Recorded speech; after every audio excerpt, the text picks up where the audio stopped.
سلام دوستان عزیز، به این ویدیوی درسی ما خوش آمدید. امیدوار هستم که خوب و صحتمند و سرحال بوده باشید.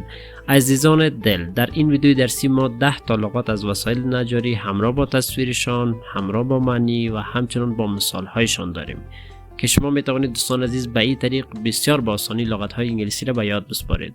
عزیزان دل، اگر کانال ما رو سابسکرایب نکردید حتما سابسکرایب کنید که درس بخیر آغاز کنیم، لغات ها را به بررسی بگیریم.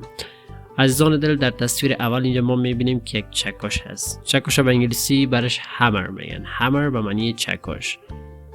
اگزمپل مثال: He used a hammer to drive the nail into the wall. او از یک چکش استفاده کرد تا میخ را در دیوار بکوبد. بریم بر تصویر بعدی. عزیزان دل، در این تصویر اینجا ما پلاس میبینیم. پلاس به انگلیسی برش pliers میگن. pliers به معنی پلاس.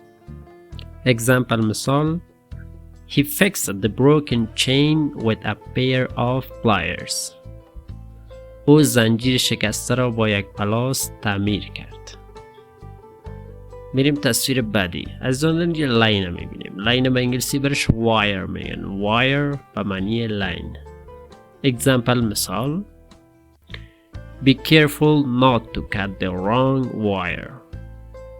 میگه مواظب باش سیم اشتباه رو میگه قطع نکنی.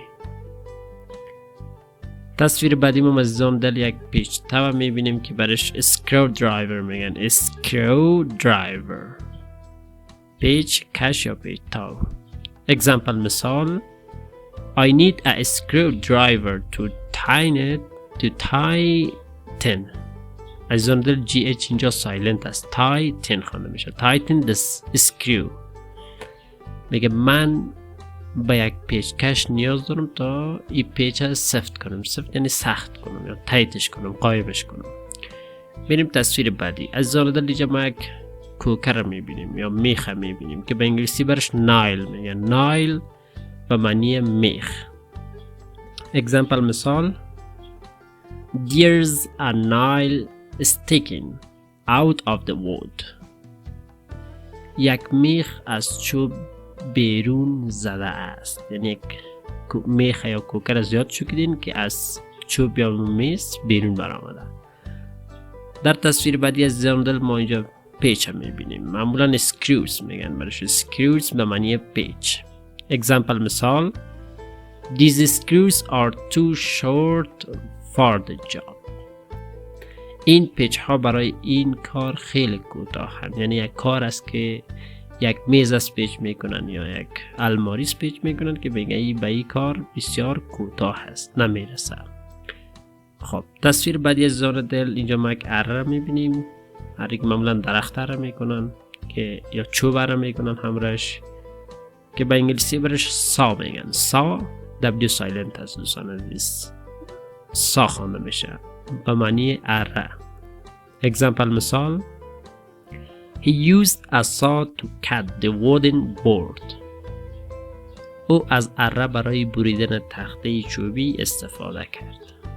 بریم تصویر بعدی. عزیزان دل، در تصویر بعدی ما یک چیز تراز کردن برش میگن یا او ترازو میگن به اصطلاح عام ما شما. او ترازوست. یک چیزی را توسط از ما هم سطح میکنیم، هموار میکنیم که برش به انگلیسی لیول میگن. لیول به معنی میزان یا سطح برابر یا تراز کردن.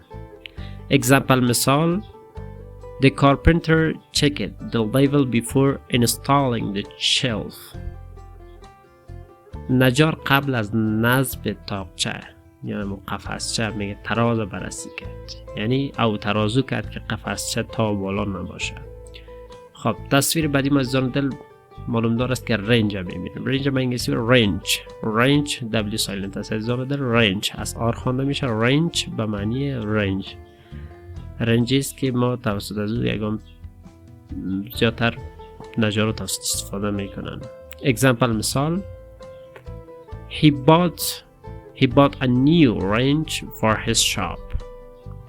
او یک رنج جدید برای دکانش خرید. بریم تصویر بعدی. تیپ دوستان یکم تگیره تاپ میگه. یعنی اصلا تیپ است. تیپ میجور به معنی متر. اگزمپل مثال: She used a tape measure to measure the window. او از متر برای اندازه‌گیری پنجره استفاده کرد. یک کر شد یعنی کرد، یک دالش مونده، یعنی به خاطر اندازه‌گیری عرصی یا اون پنجره از متر استفاده کرد.